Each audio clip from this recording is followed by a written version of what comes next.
The moment you enter a room, people are already trying to read you. They scan your face, measure your tone, interpret your silences. And while they do this unconsciously based on fear, desire, or insecurity, Machiavelli did it with purpose, with surgical intent. He believed that power is not only about what you say or do, it's about how fast you can see through others. To manipulate someone, you must understand them. To protect yourself, you must predict them. To dominate them, you must read them before they realize they've been seen. Machiavelli knew that the surface is never the truth. Every smile could be a performance, every handshake a threat, every compliment a test. So, he built tactics, not guesses. 14 psychological tactics designed to read anyone's character, motive, and hidden weakness instantly. The first tactic is to watch how they treat the invisible. Forget how they treat you. That's easy to fake. Instead, watch how they treat the one they think doesn't matter, like the waiter, the intern, or the person with no power. Machiavelli taught that power corrupts weak minds silently, and when someone believes they're safe to reveal their true nature, they'll always show you how they plan to treat you once your value drops. Respect toward the powerless is a more accurate signal of character than kindness toward equals, because there's no incentive to fake it. The second tactic is to silence them, watch their masks slip. Insecurity thrives in sound. People feel silences, not because they enjoy talking, but because they fear being seen without distraction. If you want to read someone quickly, speak less than them. Say nothing, pause longer, make your silence louder than their words. Within moments they will overshare. Try to impress, betray their fears, and reveal their motives. Silence is not absence, it's pressure. And under pressure, people reveal what they never intended to say. The third tactic is to offer them nothing and see what they do. This is one of Machiavelli's most brutal tactics. Give them no approval, no affection, no benefit, just your presence, detached and unreadable. Why? Because people will always treat you based on what they can extract. When you offer nothing, you see their default programming. Do they grow colder? They were only warm for gain. Do they try harder? They're insecure and crave approval. Do they stay neutral? They have emotional control and might be dangerous. The less you give, the more they reveal. The fourth tactic is to interrupt their control pattern. Some people speak in polished scripts. They've rehearsed charm, vulnerability, even honesty to manage how others see them. Machiavelli knew this kind of person is the hardest to read unless you break the script. How? Ask a question they don't expect. Interrupt their joke with silence. Respond to flattery with suspicion. Change the subject when they're building momentum. When their performance is interrupted, they stumble. And in that stumble, you see who they really are. The fifth tactic is to test their loyalty with small losses. Don't wait for a betrayal to learn someone's loyalty. Engineer the test. Say no to a small request. Deny them a favor they expected. Withhold attention for a brief time. Then watch. Do they remain respectful? Or do they begin to criticize, distance themselves, or gossip? Machiavellian minds understand loyalty isn't how people act when they win. It's how they react when they feel denied. The smallest no will reveal the largest truth. The sixth tactic is to measure their focus, not their words. People lie, but their focus doesn't. While they talk, observe what they pay attention to. Do their eyes dart toward powerful people? They crave status. Do they ignore low-status individuals? They respect only advantage. Do they check their phone while speaking with you? You're a placeholder, not a priority. Do they mimic your expressions? They're trying to gain favor. Machiavelli didn't listen to words. He tracked attention. Because attention is investment, and where they place it tells you everything they value and everything they don't. The seventh tactic is to mention a weakness you invented. Tell them something small and untrue about yourself. Something that sounds like a flaw, like, I tend to overthink things, or I used to be too trusting, or I'm not always good with confrontation. Then observe. If they exploit it, weaponizing your words later, mocking or using it against you, they're opportunistic. If they ignore it, they're either respectful or cautious. If they reveal a real weakness of their own, they want connection and feel safe. By creating a fictional vulnerability, you test their true reaction to weakness without risking anything real. The eighth tactic is to make them wait. There's no faster way to read someone's level of entitlement than to delay your response. Text back late. Be vague on scheduling. Take longer than expected to give them something. Entitled people panic. guilt trip, or get passive-aggressive. Patient people adapt and hold steady. Machiavelli didn't just look for loyalty, he looked for resilience, because the impatient are the first to turn toxic when things no longer go their way. Time exposes temperament. The ninth tactic is to see who they copy. Everyone copies someone consciously or not. Their tone, their style, their mannerisms. Machiavelli believed that you can decode a person's ambition by studying their idol. If they mimic the powerful, they crave control. If they mimic the popular, they want attention. If they mimic the virtuous, they desire moral superiority. The person someone emulates is the person they secretly wish to be. And once you see who they mirror, you know what they're chasing. The 10th tactic is to trigger envy and watch the face flicker. Say something subtle that elevates you like a recent win, an opportunity, or a compliment someone else gave you. Then watch their face closely. Is the smile too tight? Do they redirect the conversation? Instantly. Do they suddenly downplay your achievement? That's envy. And envy, according to Machiavelli, is the most dangerous emotional signal because it always precedes sabotage. Envy doesn't shout, it flickers. And once you see it, you never unsee it. The 11th tactic is to ask what they hate. Forget what they love. That's easy to fake. Ask instead, what kind of people do you dislike? Or, what kind of behavior do you hate in others? Because the answer is rarely about others. It's a mirror. The things people say they despise usually reflect their own suppressed traits. Those who claim to hate arrogance are often quietly arrogant. Those who claim to hate dishonesty are often skilled liars. Those who claim to hate weakness are secretly terrified of being seen as weak. In judgment, you find confession. The 12th tactic is to look at what makes them break eye contact. Direct eye contact is power, but what breaks it is truth. Mention certain topics like money, status, shame, past failures, or power dynamics, and track their gaze. The eyes will twitch, shift, or drop the moment something hits too close. Machiavelli understood the eyes aren't just the window to the soul, they're the exit door of suppressed emotions. What makes the eyes flee reveals what the mind fears most. Tactics 13 and 14 are the most revealing of all, the ones Machiavelli himself used to protect thrones, navigate betrayals, and puppet the minds of those around him. When you use them, you don't just read someone, you control how they see you. The final two tactics aren't about observing others, they're about manipulating their perception of you to draw out their truth. Because while the weak tried to read others by chasing answers, Machiavelli provoked answers to come to him. He built tension, not trust. He didn't ask, he triggered. These last tactics are designed to expose a person's true operating system, not by watching, but by setting the scene. The 13th tactic is to become the mirror they can't look away from. Most people walk through life wearing a mask. They perform, they charm, they pretend. But Machiavelli discovered that when you mirror a person's tone, posture, or language back at them slowly, subtly, without overdoing it, you trigger something deep, unconscious self-recognition. They see themselves in you, and what they do next reveals exactly what they're hiding. For instance, mirror their casual tone. Do they get more intense as if trying to dominate you? Mirror their confidence. Do they pull back unsure how to handle it? Mirror their insecurity. Do they become superior, even mocking?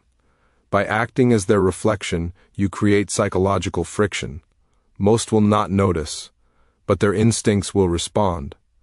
And that response tells you whether they're authentic, defensive, or manipulative. The more someone shifts when they see their own energy returned, the more they were performing in the first place.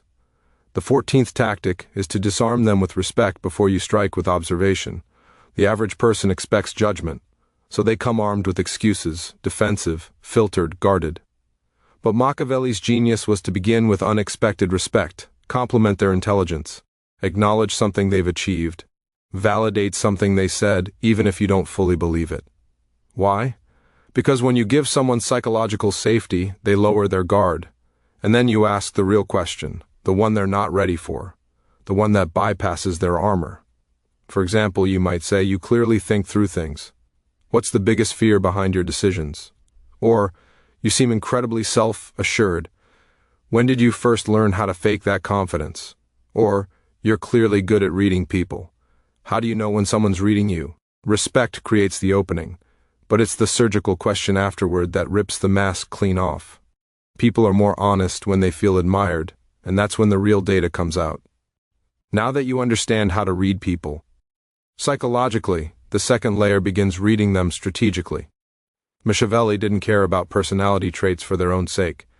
He studied people like terrain, because every weakness, habit, and blind spot could be used, influenced, or guarded against. You can use their weakness as your leverage point. Once you see what someone's hiding, you gain more than understanding. You gain control, not to destroy, not even to manipulate, but to influence silently. If someone fears abandonment, distance becomes your tool. If they crave admiration, subtle disapproval makes them chase your respect. If they rely on control, unpredictability disarms them. And if they are dangerous, if they are hiding a dagger behind a smile, then you already know exactly where to strike or how to make them destroy themselves. This is where psychological reading becomes strategic warfare. Profile them into archetypes, but never say it out loud. Machiavelli didn't label people in conversation. He labeled them in his mind. He didn't say he's a narcissist or she's insecure. He observed, categorized, and acted accordingly without ever revealing the diagnosis. Why? Because labels kill power. People fight against them, but treatment without diagnosis that slips in undetected. Some quick strategic archetypes include the masked pleaser, who craves approval and can be controlled with praise, but is dangerous when denied it. The silent climber who appears loyal but watches power vacuums closely. Respect them but don't trust proximity. The fragile genius, smart but unstable, whose brilliance can be useful, but only if emotionally managed. The loud defender who over-explains, overreacts, and justifies constantly, almost always hiding guilt or deep insecurity. You don't need to tell them what they are. You just need to know how to handle them, without ever letting them know you're handling them. Observe how they handle the word no. There is no better litmus test of character than denial. Machiavelli believed a person's strength is not shown in victory, but in restriction. Say no to something they expect, like a favor, a compliment, an opportunity, or a piece of attention. Then step back. If they remain composed, the mind is disciplined. If they lash out subtly or emotionally, they're ruled by ego. If they shift tone entirely, dropping the mask, they were only playing a role. The rejection of their will shows their true emotional baseline. Detect who they want to impress. A key Machiavellian truth. People never speak just for expression. They speak to position themselves. Every word spoken in front of you is part of a strategy, even if unconscious. So ask, who are they performing for right now? You? They seek your validation. A group. They're claiming dominance. Someone not present. They're revealing a hidden target. Watch their eyes. Watch who they check for approval. Every joke, every opinion, every gesture is a tactical move towards someone's attention. When you know who they're trying to impress, you know who owns their loyalty. And it may not be you. Notice what they're proud of, and then look for the opposite. People often boast about one trait because they're hiding the opposite. Someone who says I'm brutally honest often manipulates through selective truth. Someone who claims I'm low drama is often a magnet for chaos. And someone who asserts I always put others first is frequently secretly resentful or controlling. Machiavelli believed excessive emphasis on any one virtue was a signal, because real strength doesn't scream, it just is. When someone is loud about one value, investigate the shadow behind it. It's usually far more truthful. These aren't guesses, they're tools to sharpen your advantage. You're no longer seeing people as confusing variables, you're seeing them as code, patterns, programs, responses. But there's one more dimension. Because once you can read them, you must choose how to play them. Do you give them what they want? Do you feed the mask? Do you test, or destroy, or elevate? Because with power comes responsibility, and with deep insight comes the risk of detachment or domination. But Machiavelli didn't flinch from that risk. He embraced it. He saw people not as obstacles or enemies, but as opportunities to move the game forward. And now that you can read anyone, the next move is learning how to use that read to win without ever being seen as the one pulling the strings. Once you've learned to read people with precision, your power doesn't come from knowing their secrets.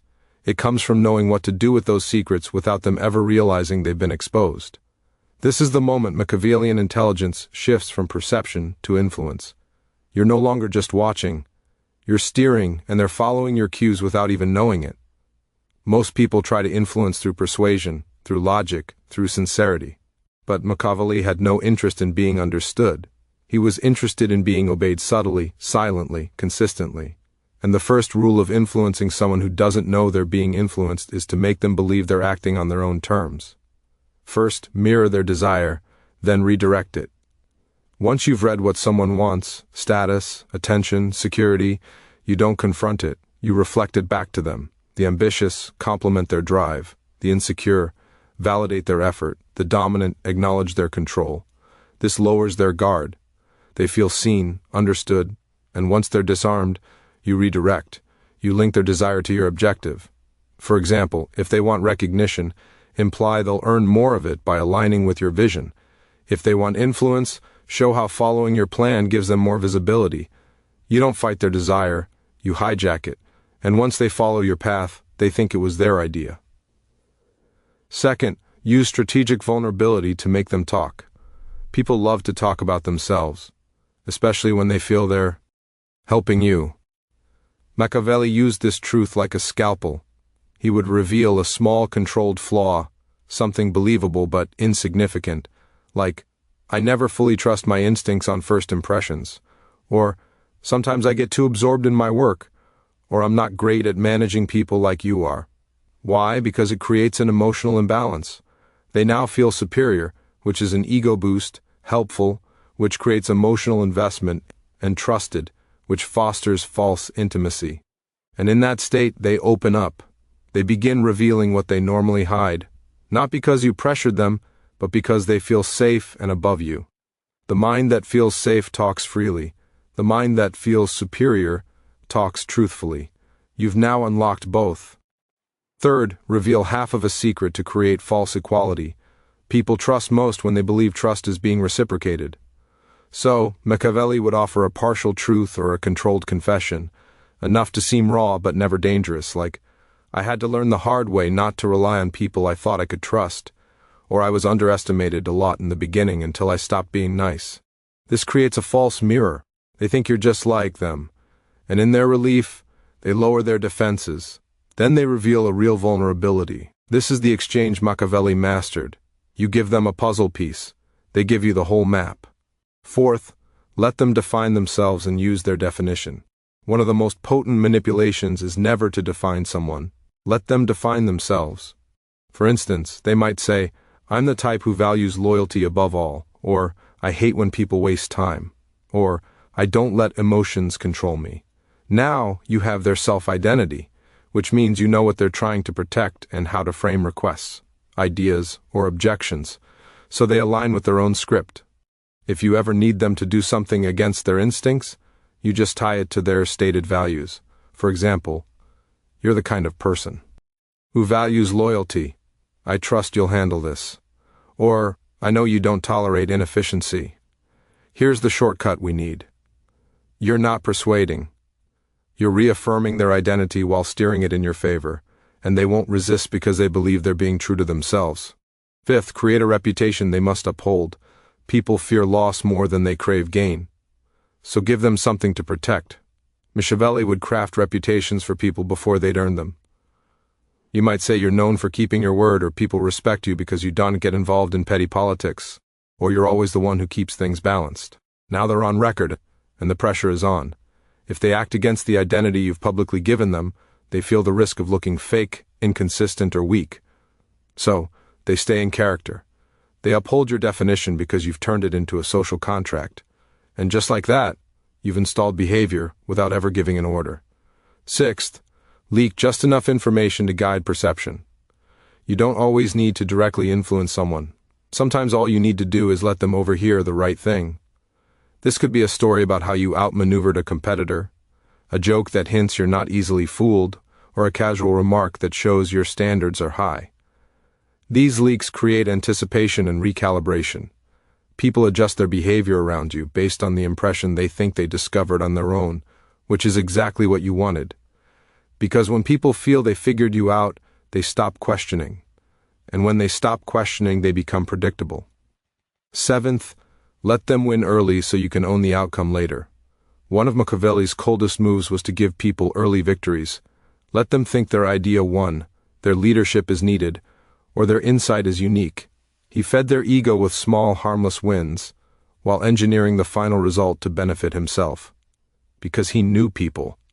Protect what they think they built, defend what they think was their idea, and stay loyal when they feel important, even if they're being used. Let them write the first sentence. You control the conclusion. By now, you're no longer just reading people. You're building frameworks around their behavior.